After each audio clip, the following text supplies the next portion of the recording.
Welcome back to Movie Explained in English. Today I'm going to explain you a drama film from 2019 based on true events, titled Dark Waters.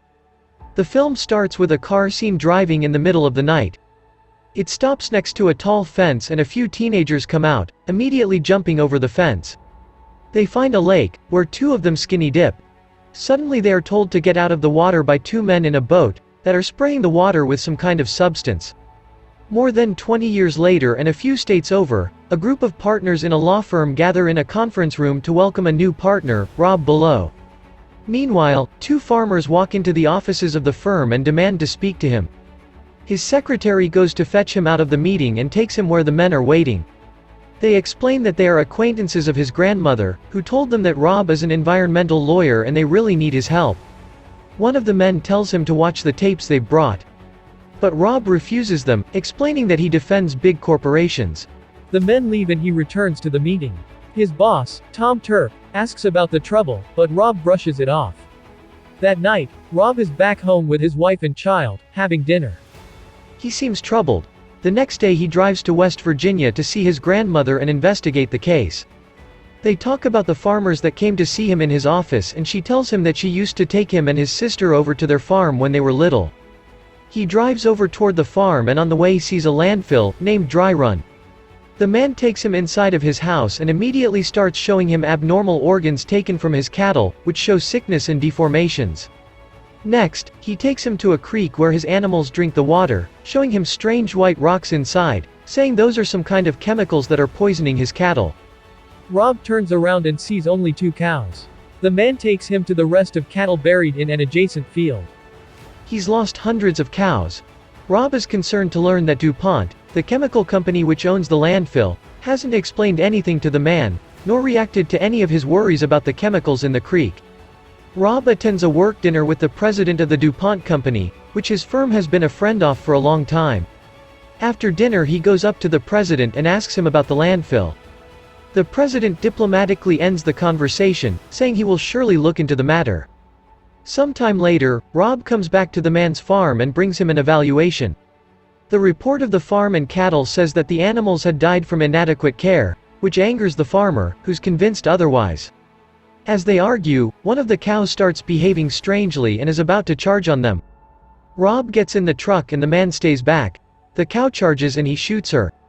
Later, Rob drives back through the town and notices that the entire place is owned by the chemical company. Back at the office, he shows his boss the videotapes the farmer left there and explains the situation, asking to take the case for free and help him out, because the local lawyers are afraid of the company.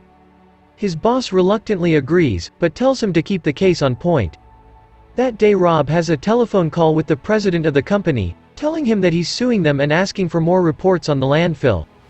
He's told that he'll get the reports. The president doesn't sound too concerned about the case and tells Rob he forgives him for suing. The report arrives 1 year later. Rob is missing a party at his own house going through the documents. He finds different things inside that look suspicious, with the acronym PFOA showing up multiple times. He searches for its meaning back at the office, with no results. One of his colleagues comes in and they talk about the case. Rob is worried that the company is doing something illegal and hiding it, dumping chemicals which they are not disclosing to the Environmental Protection Agency. His colleague doesn't know what PFOA stands for either. Meanwhile, the president starts dodging his calls. Later that night, Rob attends the Ohio Chemical Alliance Awards dinner with his wife. He looks for the president of DuPont throughout the event and when he finally sees him, he goes over to confront him. The man is angry and makes a scene that doesn't go well with Rob's wife, who's concerned if Rob knows who he's going up against. The next day, Rob's boss is furious with him for making the case a big deal.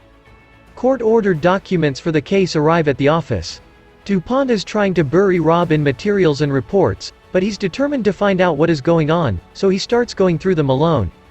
He finds the acronym PFOA again, with the addition of C8. Meanwhile, the farmers are getting slack back in their town for suing the chemical company, because it's the top employer in the area. Rob meets with a chemist to ask him about the things he's found. The chemist tells him that he hasn't heard of PFOA, but something similar. It stands for a synthetic compound made in a lab. When Rob asks him what would happen if the compound is ingested, the chemist can't believe the question, saying that's like asking what would happen if you ingest a tire.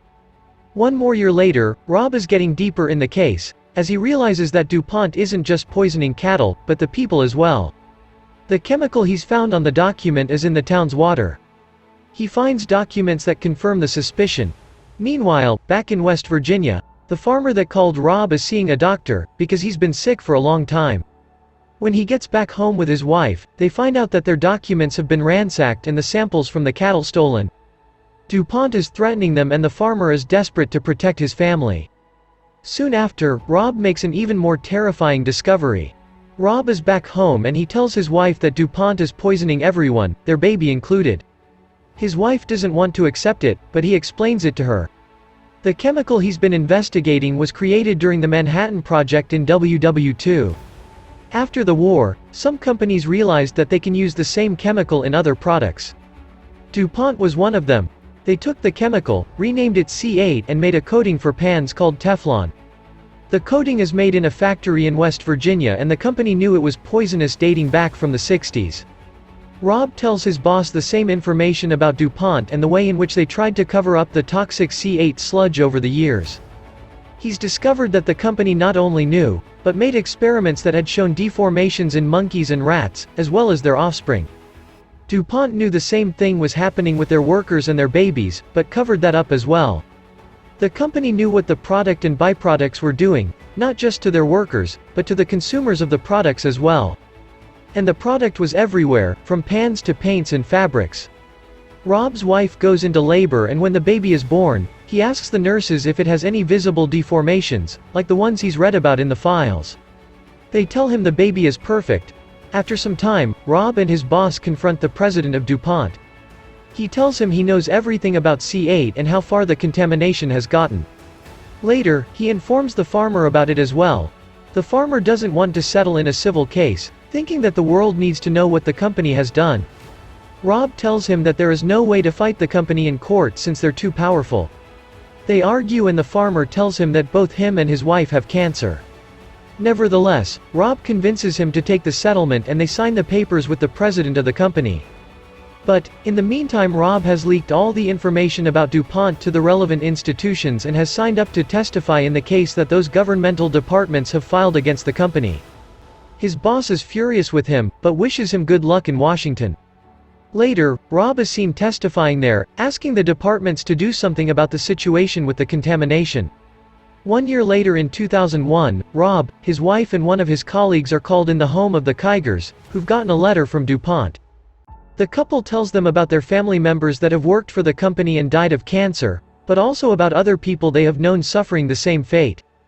The latest information prompts Rob to present his law firm with a potential class action case, in which they would be representing the people directly hurt by the company.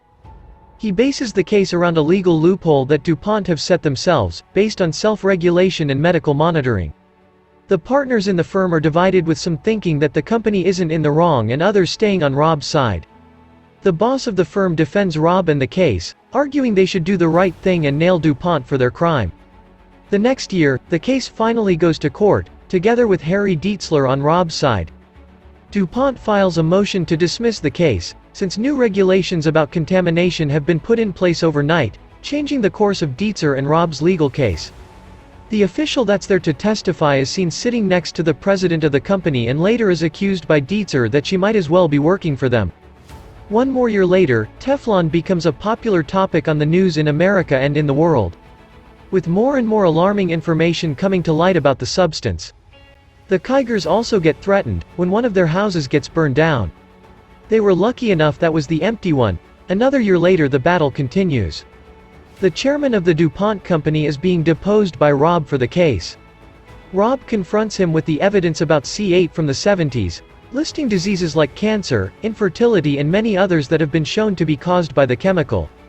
He continues to show him documents about their own experiments they've been trying to hide and deny doing in the first place. The defendant's attorneys are ready to leave the deposition, when Rob shows the chairman a picture of a deformed child. Rob leaves the office and starts going toward his car, panicking. He starts the car slowly, terrified that it might have been rigged with a bomb. Sometime later, DuPont has been fined by the EPA to pay $16 million in damages. But the damages the company needs to pay to the class suit members is being mediated by a third party, which implements an independent science panel to determine the medical monitoring aspect of the lawsuit. That day, Rob and his two colleagues are celebrating. One of them is very suspicious about the outcome from the science panel, thinking the people from the case won't show up for their examinations and will take money from a settlement with DuPont. Rob comes up with the idea to check their blood first and give them their money after that, so they can show what the company has done and stop their actions in the future. Some years later, the blood tests are ongoing as Rob drives into the West Virginian town. Many people have gathered to be tested at a mobile laboratory. Rob walks inside and is greeted by the doctor, who tells him that his plan worked. Interestingly, a woman who is getting a test still believes that DuPont haven't done anything. It's Christmas and Rob is celebrating with friends and family. He gets a call from his colleague, informing him that 69,000 people have been tested, gathering an insane amount of data they needed. 11 years since the beginning of the case, the farmer has died and Rob attends his funeral with his family. After the funeral, they go to a local diner, when a man approaches them and tells Rob that his brother has also died from cancer. They leave and drive by the unemployment office, where many people can be seen, some of them angry with Rob. Later, the Kriegers call him to tell him that they have trouble with the locals blaming them for being part of the case, angry that the case seems endless. The wait for the results of the analysis of the data is taking forever. One more year later, Rob is seen having breakfast with his wife and 3 sons. The kids leave for school and he wonders if they can still afford their Catholic school. His wife gets angry with him because he has been obsessing with the case for so long and has no idea what has been going on with their family. She storms out. Later that day, Rob argues with his boss about the case.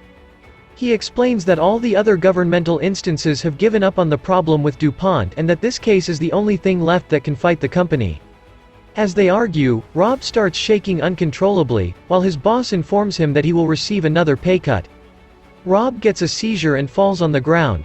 They take him to a hospital and are performing tests. Later, his wife and boss are there waiting for the results. A doctor comes in and explains that he has had some kind of neurological problem. When she leaves, Rob's wife and boss have a conversation in which she tells him that he needs to start treating him properly, because he has been fighting in a way none of the two can understand. One more year later, the family is seen in a church. After, they go to a gas station when Rob finally meets Bucky, the deformed child from the pictures he's been seeing all these years. The next day, he goes to the office. He looks devastated. Defeated even. He's seen sitting on his desk, when he hears his phone ringing and answers. The call is from the doctor from the science panel, instituted 7 years before. She informs him that the data has finally been analyzed and it shows the precise link of the DuPont contamination to 6 categories of serious illness. Thanks to his work, the people that might get sick can seek compensation from the company. Rob appears to have won. He drives home and tells his family the news. They are seen celebrating in a restaurant, when Rob gets another call. The news he gets is terrible. DuPont is fighting against the findings of the science panel. He thinks it's over, that he's lost. Companies like DuPont always win and the little people always lose. So it's those people he needs to protect. It's 2015.